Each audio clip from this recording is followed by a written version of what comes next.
I mentioned earlier there's less than 2 weeks to go now before Sleeping Beauty opens at the Marlowe Theatre in Canterbury. It's going to be a big show this year.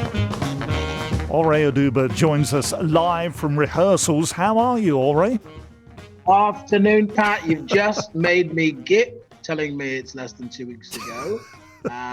In fact, 9 days till we open at the Marlowe Theatre, 25th of November through to the 8th of January.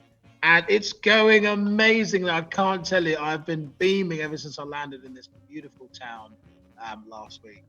Well, you've been here before. We spoke back in July when you were touring with the Rocky Horror Show. And I think the Marlowe was one of the first theatres on that list, wasn't it? Yeah.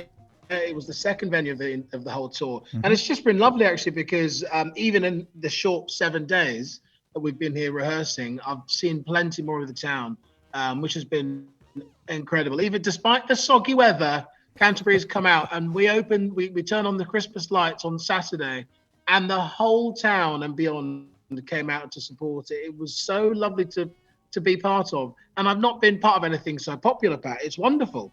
Do you get the feeling that Kent is up for a bit of fun this Christmas? I think so, yeah. I mean, I there's a bit of pressure landing on us because I've been reminded regularly that the Canterbury Marlowe Theatre production last year won Pantomime of the Year in the entire country. Yep. So we've got a lot riding on this, but I think the guys in the area, they know that you're going to have an incredible time. That's the marker that they put down because, you know, they really don't pull any punches. There's everything going on in this show. There's incredible dancers, amazing vocal. You know, we've just had the guys that are putting the fire on, you know, on stage. They've really thrown all the bells and whistles, and right at the heart of it, this incredible cast and ensemble, and amazing. You know, we've got Carrie, Fletcher, who's a West End superstar, just like Jennie Dale, who's playing our fairy. We've got Max Fulham as a new puppeteer and ventriloquist. Ellie Kingdon is our Sleeping Beauty. I'm doing a bit. And then Ben Roddy, who everyone who knows the Canterbury Marlowe Theatre Panto know he is a fan favourite. He is so funny. I'm surprised we get any work done because he just has us on the floor in stitches. So you're going to have a ball when you come. And this is Ben's 13th Panto at the Marlowe Theatre. Are you prepared for his ad-libs? Because he is famous for going off on one, isn't he? No, I'm not. Because it happens regularly. And we're like, no, Ben, but this has to be a serious bit. And we're all just kind of side splitting, doing that, you know, run the frogs in your throat. You're really trying to keep it in. And he's amazing, like, group leader, because like you said, he has been doing it for so many years. And I think, you know, he sets the standard for us all, which is why anyone who goes to the website, to the Marlowe Theatre website and goes and buys their tickets, and please get them now, guys, because they're selling like hotcakes. Everybody knows it's a really hot ticket here, so please go and get your tickets.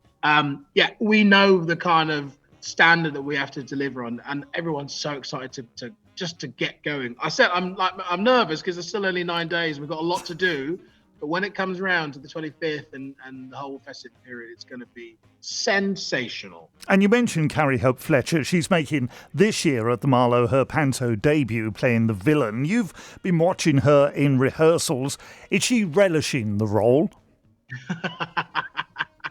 And then some. She is brilliant. I mean, the girl gets standing ovations just on the hour. Which does go for the whole cast. I can't tell you that everybody is so incredibly talented. But yeah, it's great for Carrie and Ellie, who's playing our beauty, the princess, and they're two Panto newbies. I only did my first ever one in 2019, so I know how they're feeling. But it's so easy just to completely get lost in the awe of what we're doing. They're just having the best time because it's what's great about Panto is that it's an amazing musical theatre production, but then they add like 10,000 extra decibels and 1,000 extra lights and even more flying things and fire, and you know, everything gets thrown into it, which is why people want to make sure they have a great time to round off the year, a difficult year, and have an amazing couple of hours escape and party and fun and dancing and singing and all the rest of it with your family. So yeah, it's really going to be a must watch this year. And that's the other thing, isn't it? The other important role in any panto is the audience itself with the interaction. Are you looking forward to, building a rapport with the audience? Yeah. It's a slightly different flavour to Rocky Horror when I was last year. You'll be aware of that, Pat, because the audience interaction is a bit more R-rated, but still for the family, but just a bit different. Fewer suspenders and stockings in this production. But yeah, just like that one, it's all about the audience. And I guess what's lovely about a panto audience is they know that they're going to be involved from the very beginning.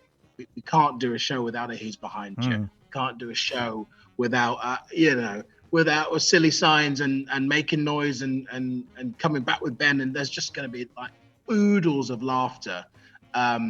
So I hope, and there's emotion in there as well. I've got to do a bit of emotion in there, Pat. Oh, you can do. You can plumb the depths of your emotion, can't you? You can suffer for your art. Completely cold in the belly. No, I think I can pull something out, a rabbit out of the hat on the occasion. So it's gonna be really, really fun. So bring your tissues, but bring your pom poms and bring your fun and your lols. I know that your winning dance partner on the 14th series of Strictly way back in 2016, Joanne Clifton, was in Jack and the Beanstalk last year at the Marlowe. Have you had a chance to chat with her about the experience? Are you kidding? She's the one that reminded me that they won Panto of the Year. Of course. Yeah. No, Joe has been amazing. I was signed up to do this a long time ago, at the start of the year. And I just checked in with Joanne just to ask her how much fun she had. And she was like, "You're going to have the best time. First thing you want to do is, excuse me about that. That must be the fairy. She's off on a journey already. She said, book your accommodation, because it goes quickly. So I have been booked in since the spring. But yeah, she's been doing an amazing job on Strictly It Takes Two. I'm so happy for her. It's what's lovely is that, since that partnership, since that friendship was born 6 years ago, we've really been there for each other. Especially around this time of year with Strictly, and I know the nation, let alone the Southeast, gets really behind the show.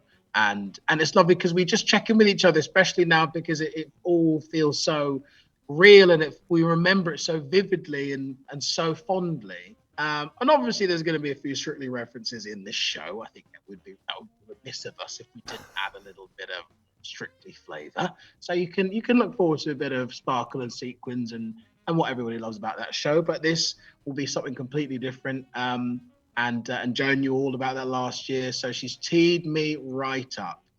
But still, like you said, I think nothing's going to prepare me for the raucousness, the excitement when all the school kids come down, and they're just basically. It's not often where you allowed a load of kids and families to lose their heads, but we're going to encourage that here. It is going to be a wall of sound when you first walk out, isn't it? As you said, pantomime, very much a family-orientated show. When will your family get a chance to come along and see it? Oh, if I can be honest with you, Pat, it is the least favourite part of my job, is trying to herd the cattle that is friends and family to come and see you do a show. I've been asking them since the summer, when do you want to come and see the show? Oh, well, let me consult the time. Guys, the tickets are going. You must get it in quick. Right, well, maybe I could come. Just come today. So we finally managed, my immediate family, my wife and my kids are going to come, and my little boy, who will be 5 in January, is a huge Swashbuckle fan, and of course Jennie Dale, who plays Captain. So it's difficult really, because I'm in town. I'm getting to enjoy Canterbury for the next couple of months, but that means spending a bit more time away from home.